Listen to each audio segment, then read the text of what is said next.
Okay, Magna FPL back, and price reveals have been revealed. So without any real dilly-dallying, let's get into them. Starting off with Man City and Erling Haaland. He comes in at 11.5 million, which kind of makes him like a you don't think about it. Especially considering the fact that De Bruyne is 12. Why De Bruyne is more, I don't know. I see people saying he's Prem proven, he's coming off a good year, but like it's just, you're not making a choice there. I really doubt that I'm going to be seeing anyone with De Bruyne in their team over Haaland. So as it is now, Haaland in your team isn't like really a decision you're making. It's just the price has like made the decision for you.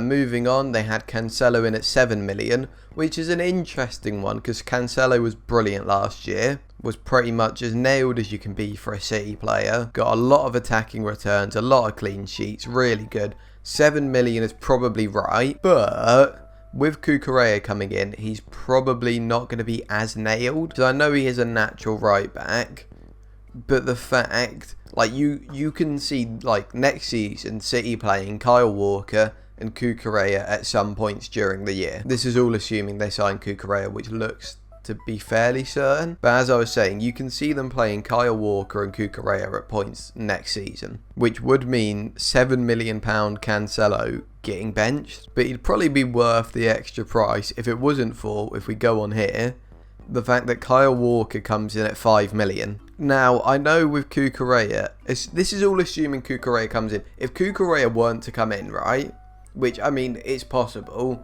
transfers fall through all the time, Kyle Walker is probably as nailed as he was last year at 5 million for a City defender. There is literally no reason other than like minutes risk that Kyle Walker should be 5 million. Because I know he doesn't really get too many like assists or goals, but neither does Ruben Diaz at 1 million more. And then the other prices in the City squad, I think the interesting ones are Grealish at 7 million. That could be really good, but again, these City mids that I see on my screen right now, I know there will be a time to own them, and I know there will be points where they get double-digit hauls, but it is just so hard timing when they are and when they're going to get a run of starts. But I'm still probably going to punt on one of them. And then moving on from that, I think the other two interesting ones are Foden and Mahrez. Foden was pretty nailed at points last season, and if he's playing at 8 million, it's so good. Similar thing with Mahrez. I don't think he was ever as nailed as Foden was, but there were points where he was starting quite a few games. And if Mahrez is starting games, you want to be owning him. Moving on from that, we go to Arsenal's price reveals. First up, we had Bukayo Saka at 8 million, which doesn't, I don't know.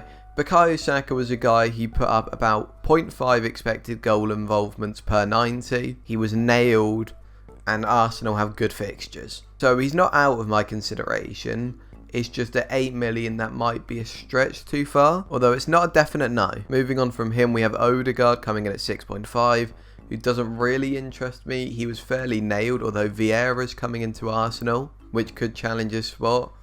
And at 6.5, he's not like a real bargain like he was at 5.5 last year. And I doubt he will put up the attacking returns for a 6.5 million mid. Like, he will probably put up 10 goals and assists, which will be fine. But I'm not particularly interested in that. Then we had Ramsdale at 5 million, which I do like. Because I think at 5.5, you don't consider him. And at 4.5, you don't consider not having him. Ramsdale at 5 is a good price. I don't think he makes it into my squad for game week 1 because I'm fairly sure I'm going 4.5. But I really thought with Hugo Lloris being 5.5 last year, I think De Gea was 5.5, I want to say. There were quite a few keepers at like 5.5 who you just don't really ever consider. And I thought Ramsdale had a very good chance of becoming one of them. So at 5, I'm happy to consider him. But then moving on from that, we have some interesting picks. Now, what probably stands out to you, first of all,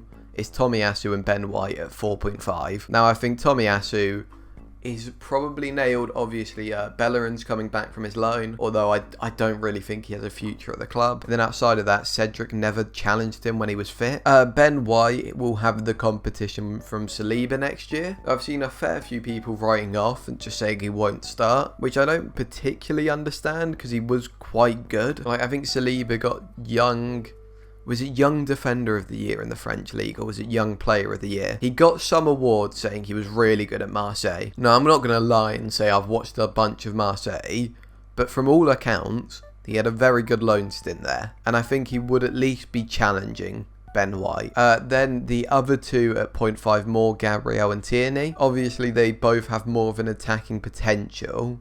Gabriel gets a fair few goals throughout a season.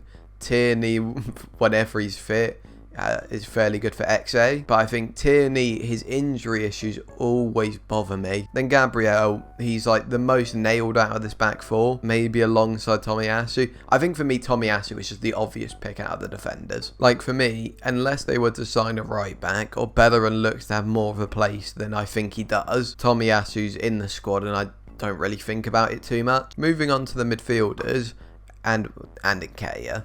Martinelli interests me. I owned him for stints during last season, and he's not nailed 100%, but when he got back fit and he started playing, around, I think it's December, he got into the side. From when he started starting games, he didn't not start many after that, but obviously new season, I don't think Smith Rowe will just not play. Whether that is whoever starts out of them is coming off at 60-70 minutes with the new 5 subs, or that they just rotate. But I think Martinelli, because Martinelli as well, whenever he plays, he has really good, I think he has 0.4 expected goals a game, 0.2 expected assists. So Martinelli does interest me. Vieira doesn't really interest me because he's a minute's risk with Odegaard. Hey, if you're enjoying this video so far, be sure to like and subscribe. I'm quite new to YouTube. I think this is my 4th video, and we're already over 100 subs, so I just want to say thank you for that. But if you do want to get FPL videos throughout the season, subscribing with the bell on is the best way to do it. Anyway, enjoy the rest of the video. Okay, moving on to Brentford. Their price reveals, there's a few that I'm actually interested in. Starting off with Ivan Toney at 7 million, a guy who has decent expected goals and assists. I think it's 0.6 per 90 for his expected goals and assists. Although that said, he did massively underperform his expected assists, which he can't really control. Then his expected goals, he hit about what he was expected. So Toney's what I'm interested in at 7 million. Brentford have decent fixtures. I think they have Leicester and Man United first 2 games, which for defensively isn't great, but attacking wise, based on last year, pretty decent. Then we have David Raya coming in at 4.5, and I think Raya right now is the 4.5 keeper I'd have, and I think I'm having a 4.5 keeper. There's been one other announced, which is Brighton, which we'll move on to in a second. But I think Raya, when he was fit, had a 4.4 points per match. Next up, we had Sergi Canos. I'm not considering him at all, for multiple reasons. If we go further, as I'm sure you could expect, he's 0.5 more than the rest of the Brentford defence. I think the worst bit about it is Pontus Jansson has a good expected goals. Sergi Canos' potential returns are similar to someone like a Jansson. Moving on to the midfielders, Visser is one that I know, I think he was mentioned in the comments of another video I did. And then Brian Mbeumo, I'm not too interested in as a forward, because I think end of last year when they switched away from the free back, he wasn't even playing up front anymore, which doesn't mean he's a bad option necessarily, but I don't know, I think Mbeumo as a 6 million forward, I mean, maybe it's someone to move to other promoted strikers, maybe, I don't know, he's not the worst option in the world, but I don't think I'm going for him. But finally we move on to Brighton, who, going through, first of all, Cucurella at 5 million. At Brighton, I'm not too interested, mainly because of the price of other defenders. But at Man City, maybe I'm interested. I don't know, I can't see a world where Cucurella, I don't know, maybe he would go in as the best natural left back. 5 million for a potential City defender, always interesting. Next up, Trossard, and it's just he's another one of these. He's a bit of a steady Eddie. I think out of Brighton's squad last year, he had the most attacking threat. That being said, that wasn't an awful lot. Then we had Roberto Sanchez at 4.5. I think we all owned him last year at the beginning, or at least a lot of us did. And he did your head in, because he just doesn't get save or bonus points, ever. But Brighton have a very good defence in underlying numbers. There's big clean sheet potential. So maybe instead of David Raya, who I have my eye on, he could be an option. I don't think Raya or Sanchez is like, they're miles ahead of each other, like either one. I think Sanchez, more likely for a clean sheet, less likely for save and bonus points. Then you can just switch that, and then you can go the opposite, like Raya's less likely for a clean sheet. So I think they're both interesting options.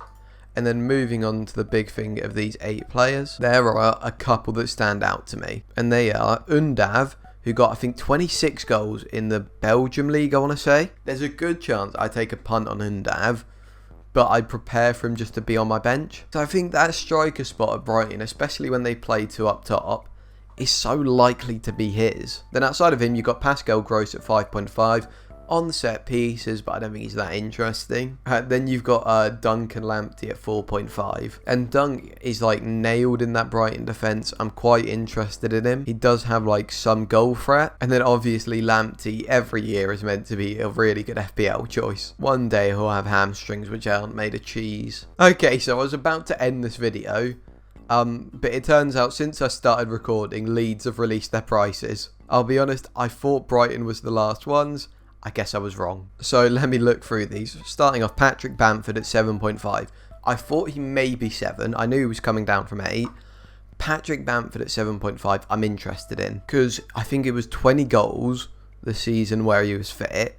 And last year he put up 500 minutes. Then Harrison stays at 6 million. I think he's a lot more interesting at 5.5. But I mean, maybe with Rafinha going, his goal involvements could tick up. Then Melier actually comes in at 4.5 million. Okay, last year he was 5 and he weren't really an option.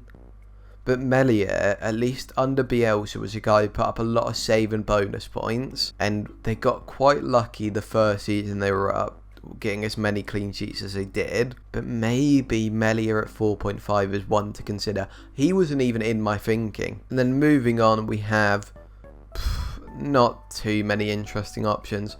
I think Christensen, he could have been interesting, but you consider he's a Leeds defender. You know, they're not great defensively. So 5 million for a Leeds defender. I know he got a lot of goal contributions for Salzburg last year, but 5 million for a Leeds defender is just such a hard sell. So I think from Leeds here, we don't have too many options, but we have Bamford, who I think is more interesting than people give him credit for. And then we have Melier, who, I mean, 4.5. I don't know if I get him, but I do consider him. Okay, so that is it for this video.